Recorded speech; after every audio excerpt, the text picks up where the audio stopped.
folks, and welcome to Subjective Thoughts. And our comic for today is Usagi Yojimbo 10,000 Plums, issue 3 by Dark Horse. Now, there is fighting, killing, a bit of violence, a demon, and fire in this one. So, if you are in any way squeamish, you have been warned. Also, spoilers. Alright, here's the team.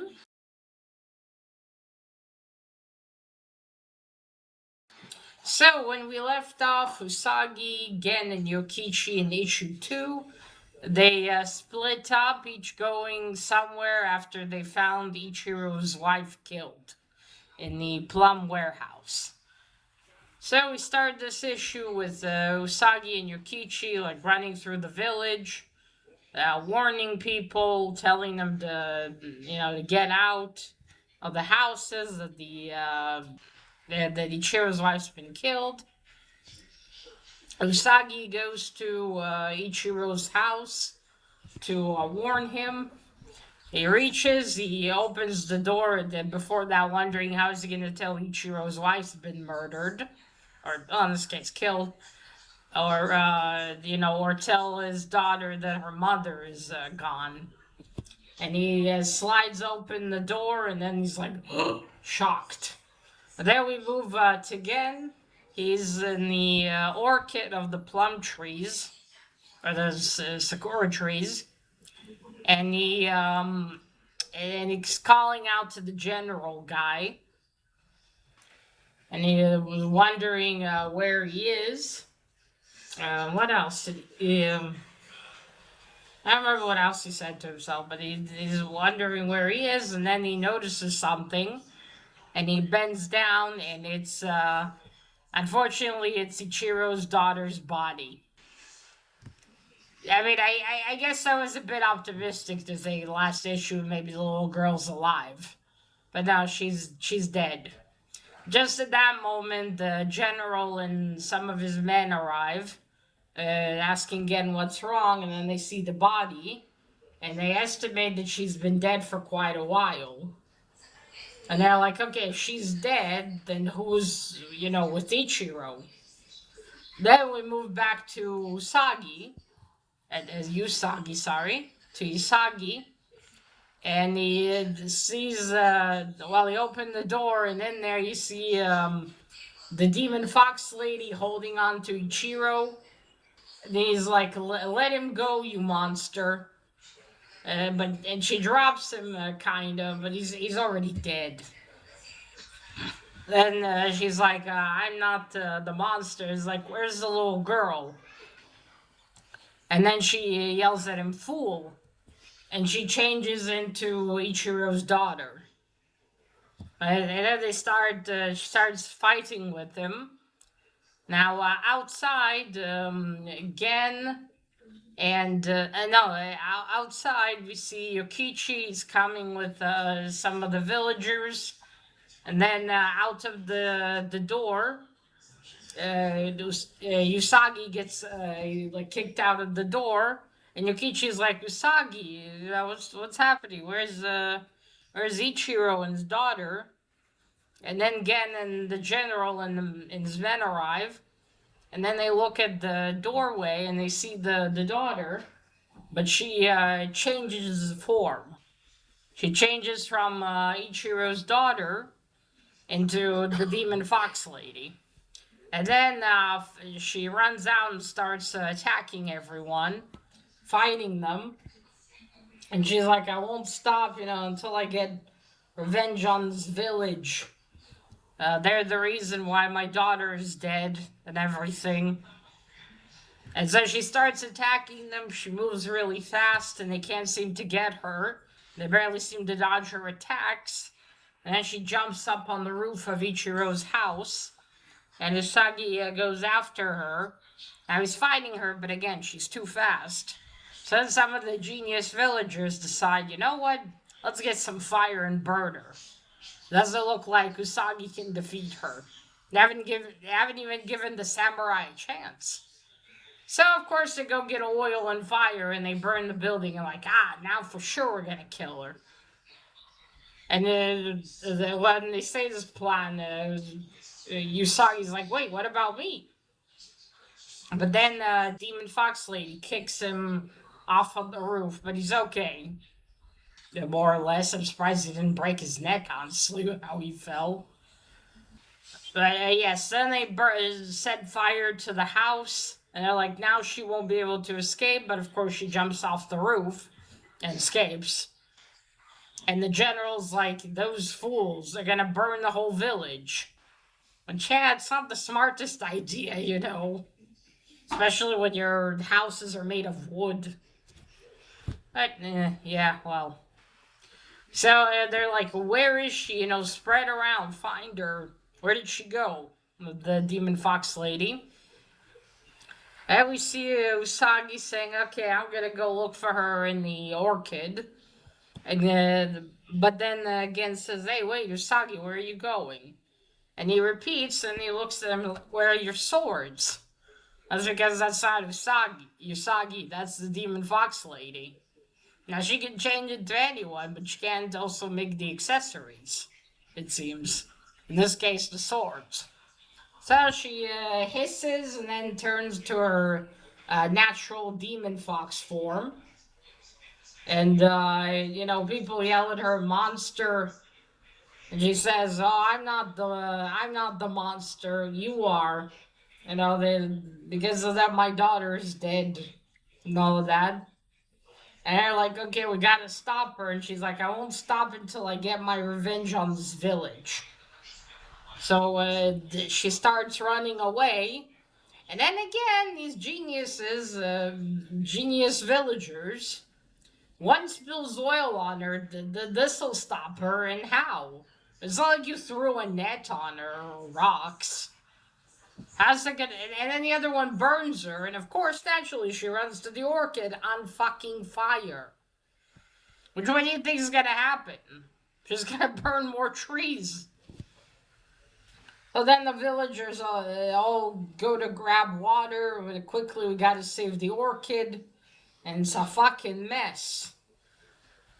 And the general's running there with the soldiers. And Usagi tells Yokichi and again, like, come on, we gotta help them. And all night they try to stop the fire.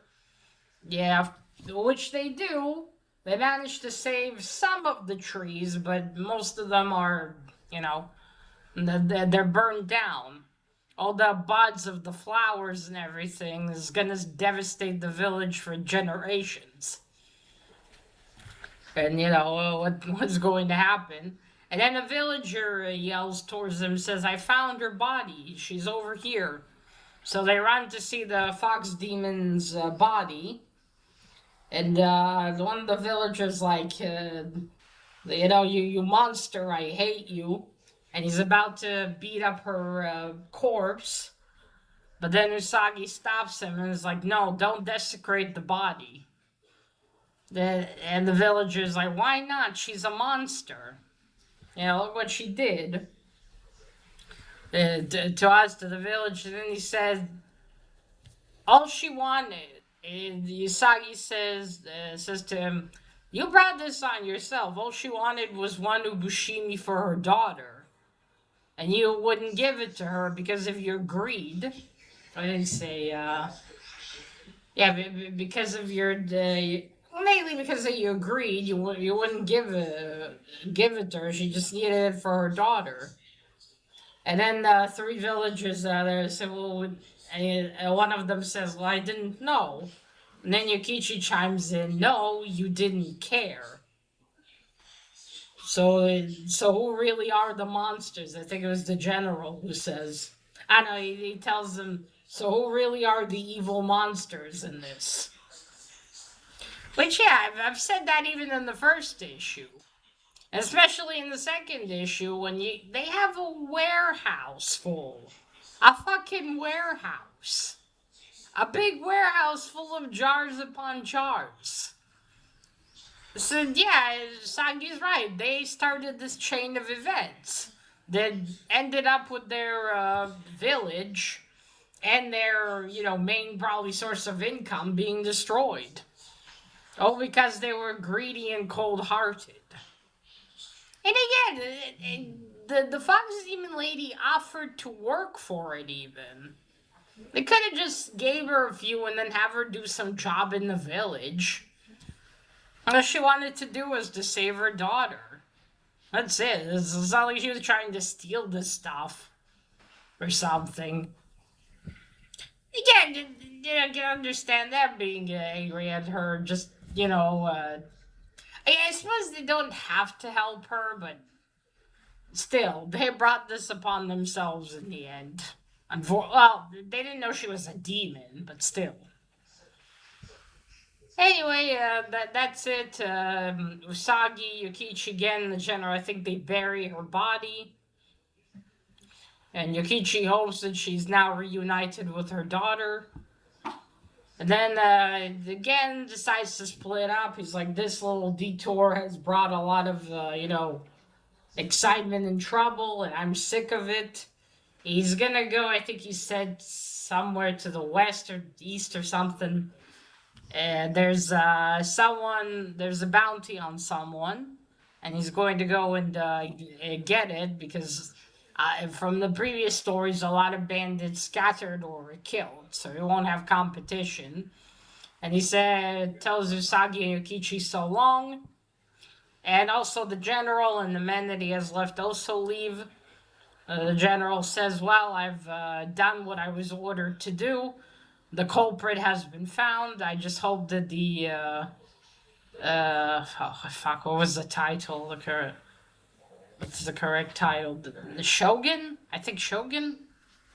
Is that the correct title? I think, yeah. I hope the Shogun will be understanding that, well, yeah, they caught the culprit, but there wasn't much to do." So that's it. He also goes, before he goes, he tells Usagi again that what he heard about him was correct. And Usagi again asks, from who? And he says, it's not my place to say. And then they leave. And no, that's it. Usagi and Yukichi are left on their own. And that is the end of the issue. Oh, let me just check, right? They're just standing there, I think. Yeah, come on. Oh, yeah, okay, yeah, Shogun. Yeah, and he says, it's not my place to say, and then he says, so long, or Abayo. I'm probably butchering that.